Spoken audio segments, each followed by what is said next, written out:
Ladies and gentlemen, please welcome Ms. Smriti Irani with a huge round of applause. Please put your hands together. Thank you so much. To the crossover queen. Can we call you that? I think I would rather be the comeback kid, Comeback kid. but you may call me whatever you deem fit. अभी NDTV युवा है तो फिर comeback kid is so much more contextual. So, congratulations first of all. मैं आज क्योंकि हम लोग मीडिया में हैं तो हमारे लिए TRP बहुत important होती है. I was watching the ratings for क्योंकि सास भी कभी बहू थी. It's constantly climbing up. So many congratulations. Thank you. The comeback has been spectacular. I think that when we began 25 years ago, obviously there was no digital medium of communicating a creative thought which is under the guise of a Saas Bahu show. I was most intrigued as to how would it perform as a concept on an OTT. And the numbers, yes, I'm grateful for the compliments for the television performance. We have a monthly viewership of close to 5 crore viewers. We have a daily viewership about a 1.5 crore viewership and a weekly viewership which oscillates between 2 to 2.5 crore people. But more so on OTT as compared to other shows which are daily soaps which run on the platform. The time spent on other shows is around individually 20 to 28 minutes. On my show, I was flabbergasted. Close to 104 minutes are being spent individually by people. So the fact that a concept which is actually steeped in some old school drama has found resonance on a platform which is mostly associated with the youth, that for me has been extremely intriguing. ये आपने इतनी जो आपने जो starting point है इस conversation का, यही मैं सोच रही थी कि ऐसा कैसे हो सकता है. हम 2000 साल में आई रिमेंबर जब क्योंकि सास भी कभी बहू थी शुरू हुआ था उस वक्त, तो आपकी एक एक चीज़ use to shape conversations in drawing rooms. आपने क्या साड़ी पहनी है, आज आपका क्या जो रिलेशन है बा के साथ, आपकी मदर इन लॉ के साथ, जो 25 साल पहले हमारे मानस को, हमारे कॉन्वर्सेशंस को शेप करता था, वो 2025 में रेलेवेंट कैसे बनाया आप? आई थिंक द कॉन्सेप्ट जो मुख्यतः था वो ये था कि अगर आप एक परिवार को अलग अलग जनरेशन्स की दृष्टि से देखें तो वो परिवार दिखेगा कैसे. और साथ ही हमारी ये कोशिश रहती थी कि आप इमोशंस और उस इमोशंस के संदर्भ में परफॉर्मेंस को इतना जितना संभव है रियल रखें ताकि लोग जो उससे मुखातिब हों या उसको देखें उनको लगे कि ये कहीं ना कहीं इसका एक छंद या एक अंश मेरे साथ घटित हो चुका है.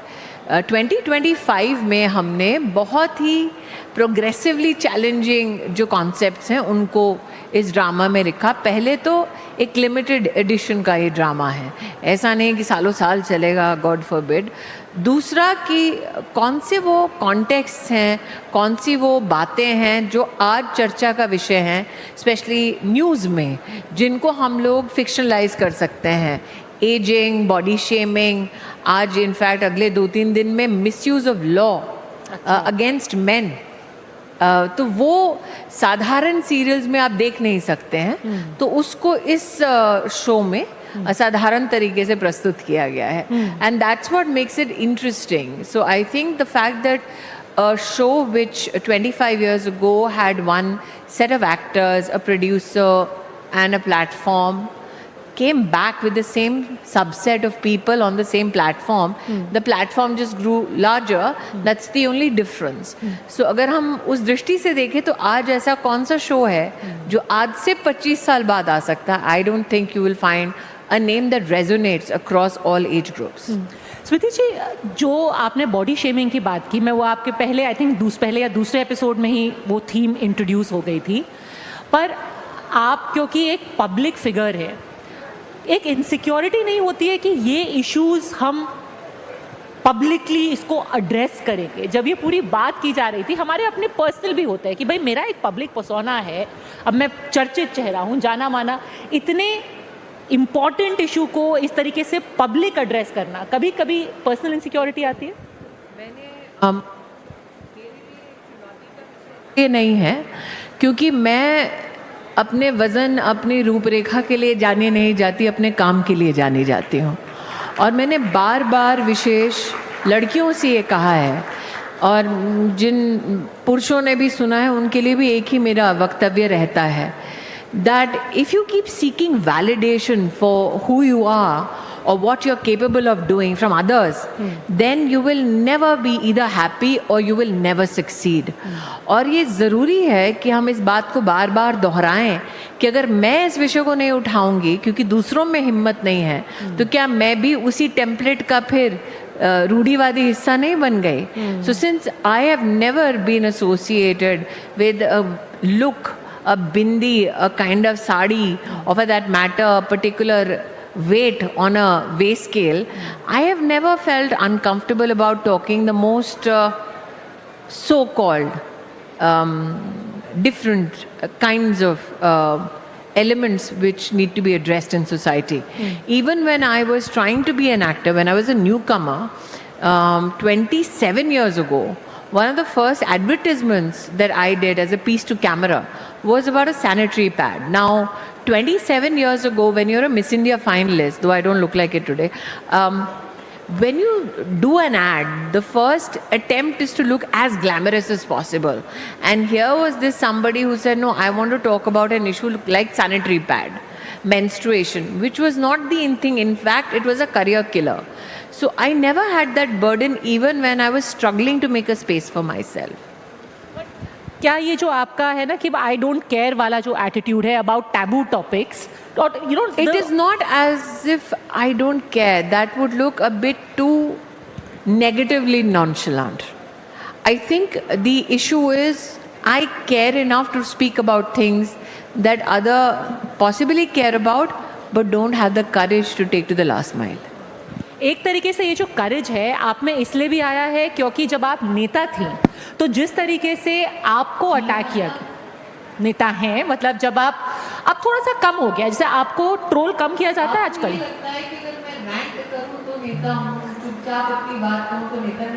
नहीं, मैं इस उसमें कह रही थी कि आपको थोड़ा कम टारगेट किया जाता है अभी।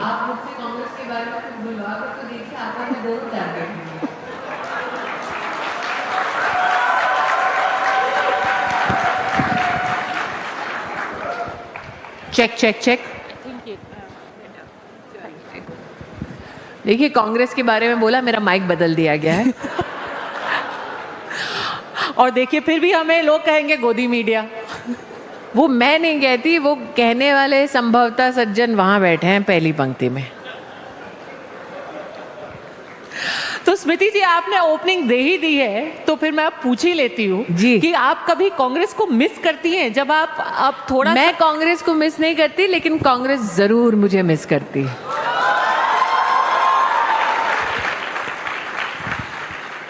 तो स्मृति स्टाइल में ट्रोलिंग का खाता खोला जाए तो स्मृति ईरानी स्टाइल में याद दिला ही दीजिए व्हाट दे आर मिसिंग। एक सेकेंड, ये कुछ षड्यंत्र हो रहा है यहाँ पे। जैसे ही कुछ कांग्रेस के ऊपर बोलने लगती हैं स्मृति जी, माइक ऑफ कर दिया जाता है। मेरी गलती नहीं है, वहाँ पर कोई पोडियम में आपका कोई एजेंट हो सकता है। स्मृति जी, मेरा एजेंट क्यों होगा? कांग्रेस को होगा।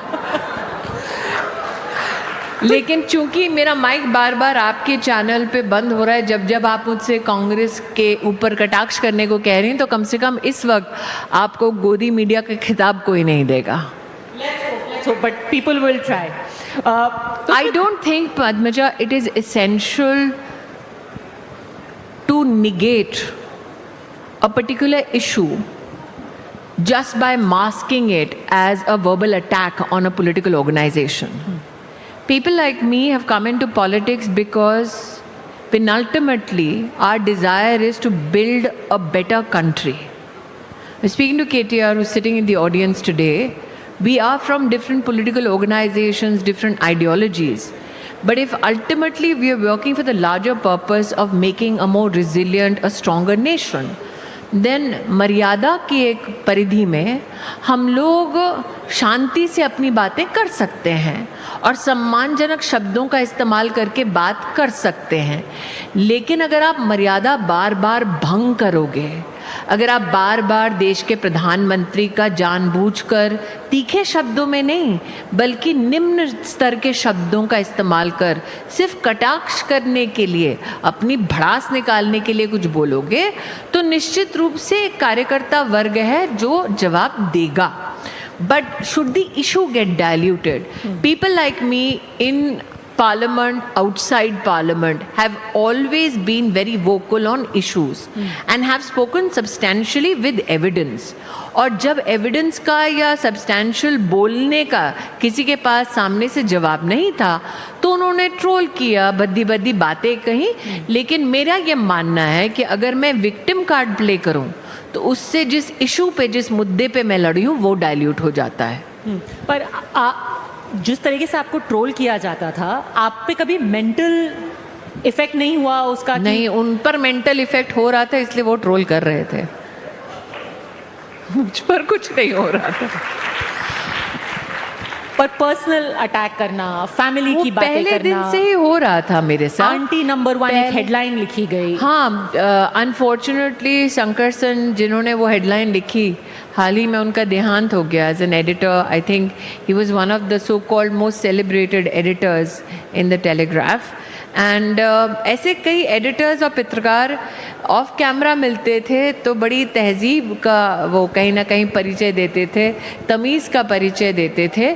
तो you live, when you live a political life, you live in that dichotomy. ये तीसरा माइक है, धन्यवाद भाई साहब. You live in that political dichotomy where people, when they confront you when the cameras are on, will be extremely caustic, and the minute the cameras are off, the same journalist will be very, very polite. So I have seen that dichotomy, lived through it, and known that they are doing their job, and it's my responsibility to respond with clarity when a question is asked. अब जब आपने राजनीति में आप आई और अब आप राजनीति और एक्टिंग अपनी दोनों बैलेंस कर रही हैं. मैं पहले भी दोनों ही बैलेंस कर रही थी. नहीं, बट जब आप पहली बार, जब क्योंकि सास भी कभी बहू में थी जी, तब मैं यूएसए WHO की एम्बेसडर थी भारत में. तब भी मैं देश भर में, चूंकि उस वक्त मैं गुडविल एम्बेसडर थी, तो मेरा किसी पॉलिटिकल ऑर्गेनाइजेशन में विधिवत होना उस काम को कहीं ना कहीं धूमिल करता. इसीलिए जैसे ही मेरा वो गुडविल एम्बेसडरशिप का कार्यकाल समाप्त हुआ तब मैं भारतीय जनता पार्टी में सम्मिलित हुई विधिवत. और मेरा पहला असाइनमेंट था, मेरी पहली जिम्मेदारी थी महाराष्ट्र में युवा मोर्चा के उपाध्यक्ष. और मेरे जो बैचमेट थे आज वो महाराष्ट्र के मुख्यमंत्री हैं, देवेंद्र फडणवीस. कुछ अब स्मृति जो एक्टर है उनमें कुछ चेंज देखती हैं आप? थोड़ा पेशेंस कम है, कुछ भी आप सेट्स पे कुछ अलग महसूस करती हैं, अपना कुछ पर्सनालिटी चेंज? मुझे लगता है कि जब महिला बड़ी क्लैरिटी से और शिद्दत से काम करती है, बोलती है, तो कई लोगों को ये खुशफहमी हो जाती है कि वो बड़ी इम्पेशेंट होगी. I think our system is such that was built with a lot of patience, but it's only a little bit of impatience to wanting to do better for your country that will help you fix a particular system.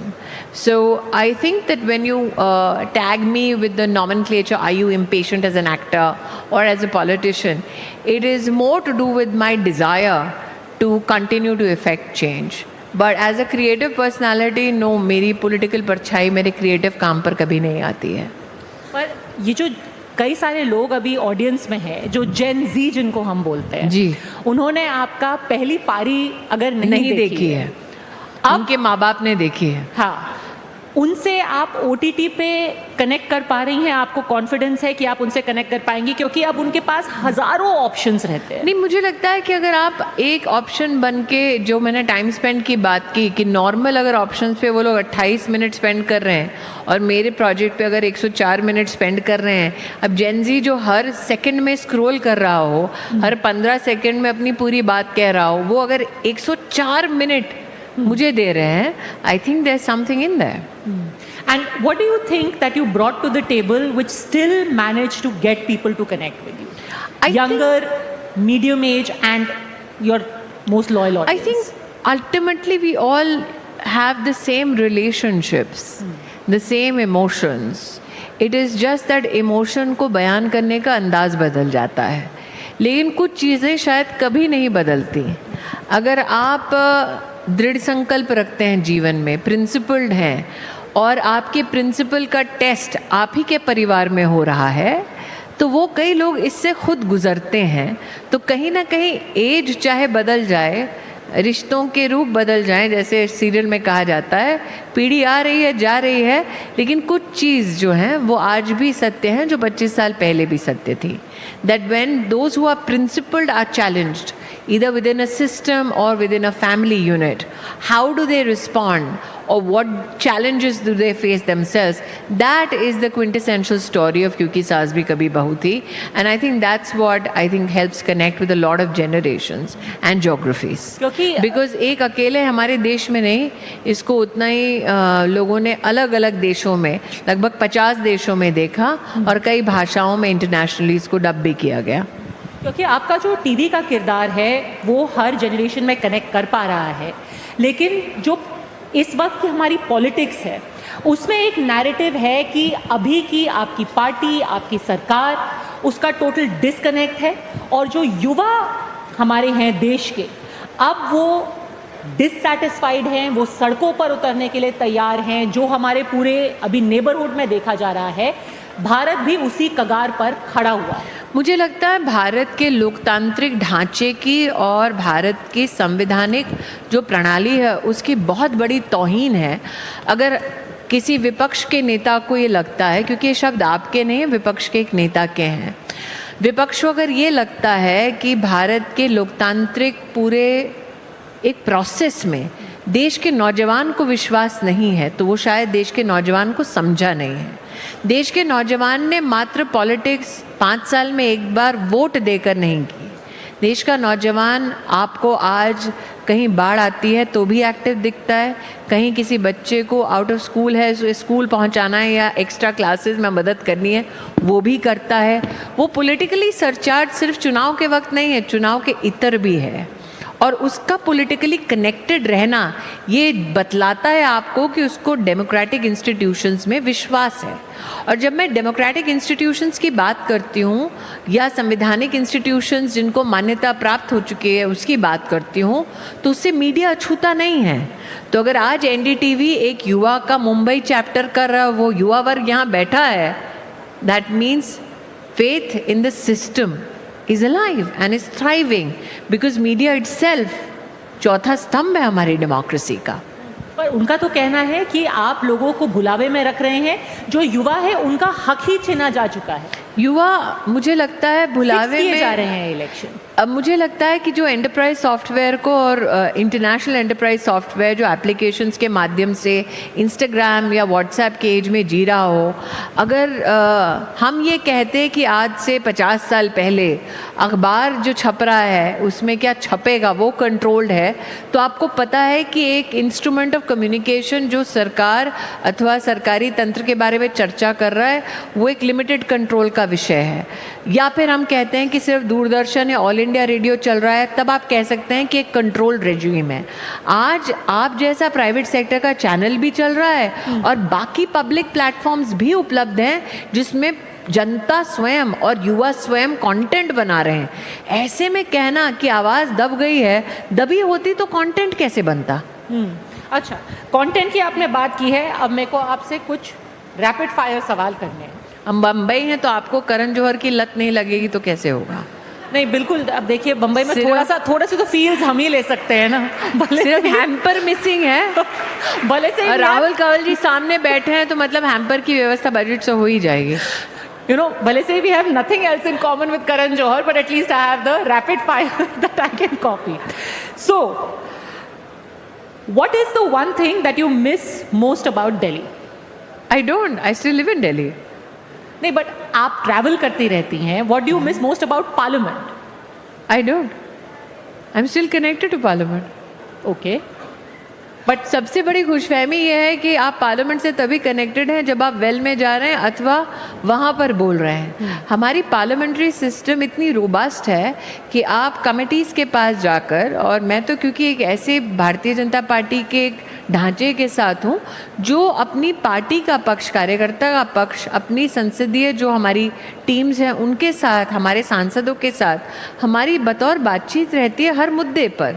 तो कम से कम मेरी political organisation में कोई भी कार्यकर्ता अपने आप को पार्लियामेंट्री सिस्टम से डिस्कनेक्टेड नहीं समझता। जब आप संसद में डिबेट्स देखती हैं तो आपको लगता नहीं है, एक क्षण के लिए मन में नहीं होता कि मुझे भी नहीं, मुझे रिग्रेट करने की आदत नहीं है। I don't have FOMO.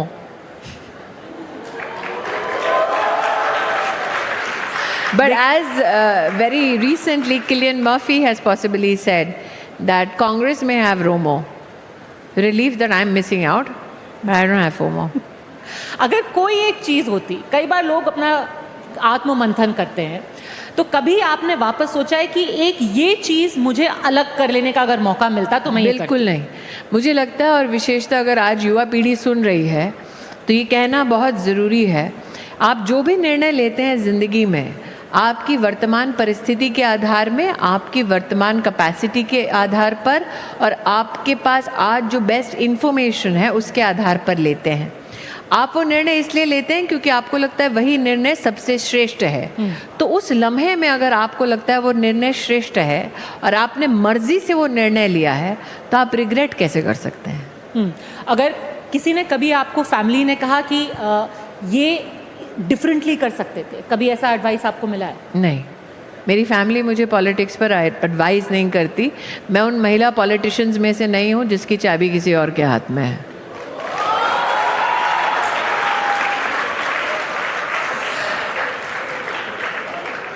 Thing that comes to your mind when we say the following words. मैं कुछ एक शब्द बोलूंगी, मुझे तो पता है एक नाम जो आने वाला है। कुछ शब्द बोलूंगी, पहला वर्ड अनफिल्टर्ड जो आपके दिमाग में आए। जेन जी। एम्बिशियस। आप देखिए, आपका चेहरा एम्बिशियस सुन के और उनकी तालियों में फ़र्क है। हमारी जनरेशन को कहा गया था, और अगर आप विशेषतः मध्यम वर्गीय परिवार से हैं तो एम्बिशन होना अच्छी बात नहीं होती थी। You were shamed if you said I am ambition, more so if you're a female and you said that you're ambitious. But the fact that you were received with claps means that this generation is unabashedly chasing its ambitions and its dreams. Ambition को कभी कभी arrogance से confuse कर दिया जाता है। वो लोग हैं जिन्होंने कभी भी एक लक्ष्य रखा नहीं है जीवन में। जो जीवन में लक्ष्य रखता है और जिसकी मछली की आंख पर सिर्फ ध्यान रहता है, वो इसलिए भी शायद एरोगेंट कहलाया जाता है क्योंकि वो आसपास के अपने वातावरण को नहीं देख रहा होता व्यक्ति। तो if you have eye on a particular goal, if you are ambitious and somebody misconstrues you to be arrogant because you have no other time but for that ambition, then that is one of the happenstances that happens on the journey of fulfilling your ambition. अगला शब्द vote चोरी। An insult to the Indian democracy, because it is an attack mounted by the opposition when it has definitely failed to receive the trust of the Indian voter. So just because the Indian voter doesn't trust you, so the opposition now has decided to spite the very election commission that ensures democracy in our country, that very media that reports if there are any mishaps or for that matter attacks on our democratic system. It also insults the judiciary that is watchful of all that transpires in our country, especially elections. चुनाव आयोग, to be respected for ensuring that the oldest civilization in the world is a thriving democracy. Priyanka Gandhi. I will not say who. अब पता नहीं कितने बच्चों को याद होगा। आपने सोचा था कि एक नाम आएगा, ये नाम थोड़ा आउट ऑफ सिलेबस था? नहीं, ये भी आपने वो expect किया था? पॉलिटिशियन, क्या पॉलिटिशियन जिसे आउट ऑफ सिलेबस कुछ भी लगे।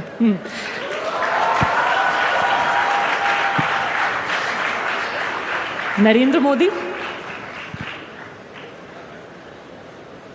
More than a legend. You see, we always celebrate his potential as Prime Minister and his contribution as a politician.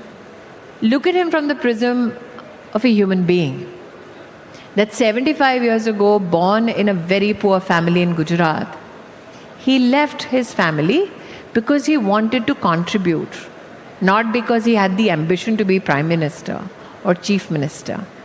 Imagine in those circumstances with no resources to leave, to go to every corner of this nation, to understand every facet of our needs as people, and to then serve it incessantly and diligently. That's one hell of a person to look up to and learn from. Donald Trump? अभी उसका भी नहीं बोलूँगी. Who trade talks are on continuously. Some new headline comes. So I'll be a very, very diligent BJP worker and a very, very responsible citizen. And I believe, given how negotiations go every day, anything we say on a public platform such as this, and if it is used as an instrument against my country to hurt the trade potential of my country, then that would be a great, great disservice to my country. So I will reserve my comments on that particular name.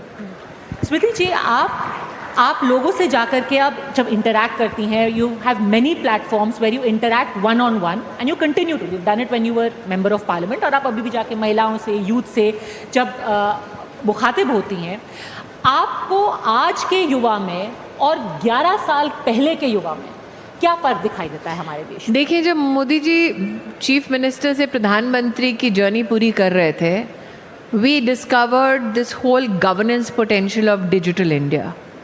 Today, when I meet youngsters, I look at the aspect of digital maturity of a democracy. That they use instruments of communication to not only voice their personal opinion, but they also use it as an instrument of change. That when a certain challenge is identified, they respond to it not with a sense of rebellion, but with a sense of responsibility. And I think that is what makes our youngsters extremely vibrant. आज आपको लगता है कि जब युवा आपसे मिलते हैं तो उनको एक उम्मीद है आने वाले सालों में? युवा होने का मतलब ही उम्मीद का होना है. ये तो उम्र का तकाजा है, जब मोड़ पर एक उम्मीद छूट जाती है, टूट जाती है. युवा का मतलब आग, युवा का मतलब परछाई भी, युवा का मतलब उम्मीद भी, और युवा का मतलब उद्देश्य भी.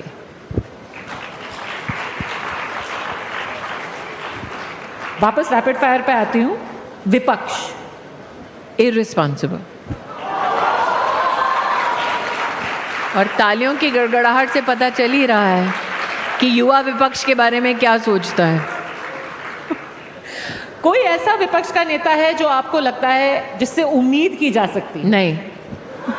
कोई भी नहीं. Sir, would you want to say something here in the front? नहीं, वो हाथ जोड़ के बैठे हैं. पर ऐसा क्यों? देखिए पद्मजा जी, बहुत कम होता है कि बीजेपी वाले मंच पर हों, सामने से मीडिया मौका दे रही हो और विपक्ष का नेता नमस्ते कर रहा हो. फिर मत बोलना कि बोलने का मौका नहीं दिया था. और अब राहुल कंवल जी कह रहे हैं कि जल्दी से माइक थमाओ. नहीं, देखिए, हम पे इल्जाम लगाया जाता है कि विपक्ष की आवाज को और दबाया बढ़िया जा रहा ये है. है, विपक्ष का नेता वहाँ है, मध्य में एडिटर है और एडिटर के साथ सेफोलॉजिस्ट बैठा है. लेट इट बी नोन, हमने विपक्ष की आवाज बुलंद की है. Sir. Thank you, ma'am. Thank you, Smriti ji. But thank you, Padmaja, for putting me in a spot. I was merely here to listen in and understand how she's KBR, been. you've just fallen into the trap. It looks like, one thing I've realized is, never ever come in the between of a good banter that's going on between the two of you. And especially when two women are talking, yes. I didn't want to say that. Because I see a lineup of men hoping to delve into something between you, Rahul Kanwal and Pradeep ji. कोशिश कर रहे थे, ma'am, but I've been married for 20 years, so I've realized, I've learned. Ladies and gentlemen, especially young girls, you need to see it's 2 women against 3 men. Yes, go ahead. Padmaja, I'm right now tongue-tied, completely tongue-tied. I'm just going to listen in and thank you. Thank you for whatever she's saying. She's, of course, absolutely entitled to her opinion.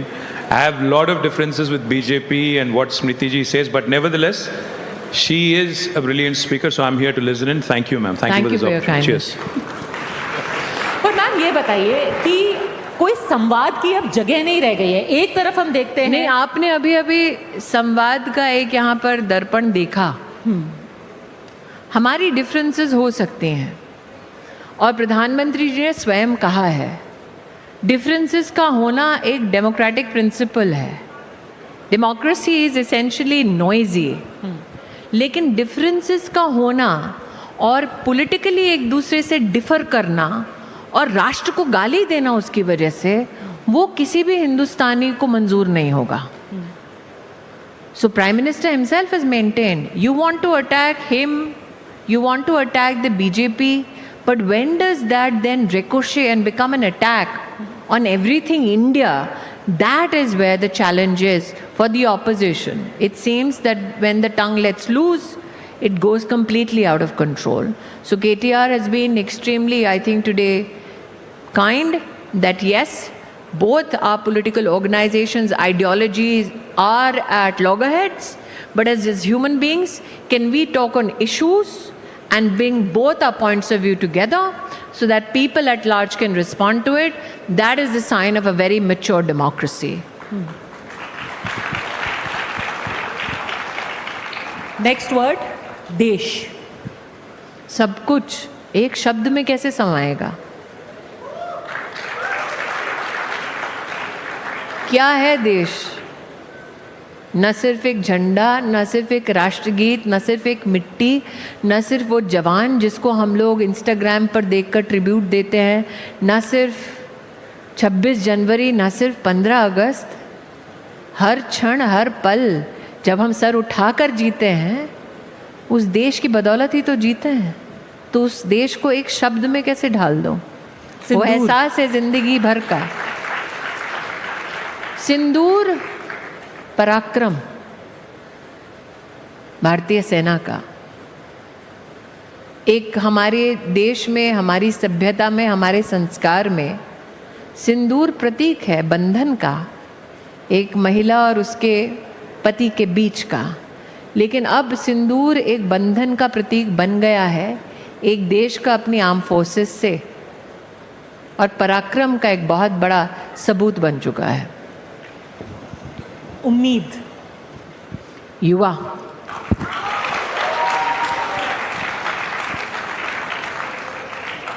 युवा, उम्मीद। अरे और भी तो कोई शब्द होगा। जब आप मैंने देश इतने के युवा चार को देख- अलग अलग पंक्तियों में युवा को अलंकृत करने की कोशिश की थी। मैंने कहा ना, it's not that they are driven by rebellion, they are driven by sense of responsibility. It is not that they only receive content, they respond to it. It is not as though they use content only to strike at a particular discord. They also try and use content to deliver a positive message. It is always, I think, somewhere disadvantageous to call them leaders of tomorrow, because they are leading today, they are changing today, they are doing what needs to be done now. Social media. A tool, if utilized productively, can build society more empathetically. और trolls. Part of the job. कुछ कहना चाहेंगी कुछ troll से जो आपको यहाँ है हाल क्या? फिलहाल में मिस कर रहे हो? नहीं, अभी हम ब्रॉडकास्ट भी कर रहे हैं ना, तो कुछ अगर नहीं। आपको देख रहे हैं, आप miss कर रहे सोचिए हैं- ना, वो व्यक्ति अपने जीवन में कितना फ्रस्ट्रेटेड, दुखी, नाराज होगा। बॉस से परेशान होगा, बीवी से परेशान होगा, या हस्बैंड से परेशान होगा, और वो व्यक्ति कहीं और नहीं वेंट कर सकता, आप पे वेंट कर सकता है। तो जिसको इतना मेंटल का संघर्ष हो रहा है, उसके संघर्ष में मैं इजाफा क्यों करूं? वेंट कर ले भैया या बहन जी, जो भी है, not a problem. You see, you can not say you want to be a public person, you cannot say you want to be in politics and then sit at a corner and say, this is what a troll did to me, especially if you're a female in politics. I believe that as women in politics, it is our responsibility, my responsibility, to keep focus of people on issues which mean something for my country, for my people, for my citizens across generations. I cannot become the focus of the conversation. Hence, to keep the focus on the issue, it does not matter. And I know many a times I am attacked only because the issue and my response to it has no response from the opposition. And it has also become a ticket for promotion within a particular political organization. That how dirty can your attack get on Smriti Irani? That is how much you will rise on that political ladder. If I am helping people get a better position, well, good luck to them. But such people in the long run in politics do not survive. आपको लगता है ये competition किया जाता है कि भाई स्मृति कि ईरानी मुझे को कौन लगता ज़्यादा नहीं, मैं करेगा? बिना प्रमाण के बोलती नहीं हूँ। मैंने उसे होते देखा है और ये एक टेम्पलेट बन गया था जो आज भी है, लेकिन मुझे उससे कोई फर्क नहीं पड़ता, क्योंकि अगर मैं जाने अनजाने में ऑपोजिशन में भी किसी के करियर को बनाने में अपना सहयोग दे रही हूँ तो ठीक। ग्रेट, आपने सबकी बहुत बहुत मदद की है, बहुत लोगों की मदद की है, कम से कम उनका करियर किक स्टार्ट या एडवांस करने में। हाँ। हम कुछ लोगों ने तो मेरे बारे में गाने वाने गाए हैं। हाँ जी, कुछ लोगों ने गाने गाए, कुछ लोगों ने मीम बनाए, सो थैंक यू। हम 2 सवाल लेंगे ऑडियंस से। There are a lot of people here in the audience जो हमारे युवा है यहाँ पे, जो सवाल पूछना चाहते हैं स्मृति जी से। 2 सवाल, प्लीज अपना नाम बताइएगा, सिर्फ 5-6 शब्दों में अपना सवाल पूछिएगा। That girl over there, that lady in black, please इनको माइक दीजिए, अपना नाम और छोटा सा सवाल प्लीज। हाँ जी, आप yellow shirt. Good evening, ma'am. My name is Meghna Devkar from KC Law College. My question is, do you think leaders today risk becoming influencer in politics rather than political leaders in influence? I think that there's an oxymoron which is hidden in your question. What kind of a leader is one who cannot influence?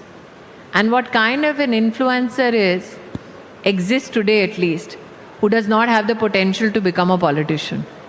So if a youngster can say a story, a content piece in 15 to 30 seconds, then that youngster has a political future. Great. This gentleman here, please. Yes. नमस्ते ma'am, my name is Arjun Rai, I am from the Navi Mumbai. Ma'am, मेरा सवाल ये कि अभी परसों के दिन में लीडर ऑफ अपोजिशन लोकसभा ने एक प्रेस कॉन्फ्रेंस किया एंड ही टोल्ड कि जो वोट डिलीशन है वो ऑनलाइन होता है, but on other hand ECI has published 175 questionnaire and उनके आंसर्स के साथ कि कैसे वोट डिलीशन का प्रोसेस है and you can download the form for the vote deletion. अगर वो इसको नहीं पढ़ रहे सो आप इसको कैसे एड्रेस करोगे? देखिए, आप ही ने एड्रेस कर दिया, क्योंकि लीडर ऑफ ऑपोजिशन आप जैसे यंगस्टर्स को भ्रमित करना चाह रहे थे। मुझे कम से कम इस बात की खुशी है कि जिस इलेक्टोरल प्रोसेस को लीडर ऑफ ऑपोजिशन ने नहीं पढ़ा, उसे एक यंगस्टर ने मुंबई में पढ़ लिया है। आखिरी सवाल स्मृति जी आपसे, 1 वर्ड जिसका आपका पहला रिएक्शन। तुलसी। पेचेक। ओके। और मैं ये जानबूझकर इसलिए कह रही हूँ क्योंकि मैं चाहती हूँ कि जो यंग लड़कियाँ हमारे आज ऑडियंस में हैं वो इस बात को समझें। 25 years ago when I began my journey as a creative person, और हमारे क्रिएटिव इंडस्ट्री के लेजेंड बैठे हैं इस वक्त यहाँ, तो मैंने उनका भी एक डॉक्यूमेंट्री देखी थी जिसमें उन्होंने कहा था कि आपका टैलेंट चाहे कुछ भी हो जाए, बहुत ही टैलेंटेड लोगों को जब वो शुरुआती के दिन होते हैं तो उसमें कहा जाता है कि भाई इतनी तुम्हारी अभी औकात नहीं हुई है कि तुम्हारा अच्छा सा कोई कॉन्ट्रैक्ट हो या अच्छा सा पेचेक हो। तो अगर आप अपने टैलेंट के आधार पर इतनी औकात कहीं ना कहीं बना लेते हैं, negotiate your contract well, get a good paycheque, invest in your self for your future, क्योंकि जब मुसीबत आती है तो इंसान अकेला उसी को झेलता है। So that is my one word response, paycheck. And especially when I saw Javed Saab there and I thought of that, so I'm like, negotiate your paychecks well. Career advice from none less than Smriti Irani herself, तो इसको guard बांध के रखिएगा। स्मृति जी, thank you as always for being frank and forthright.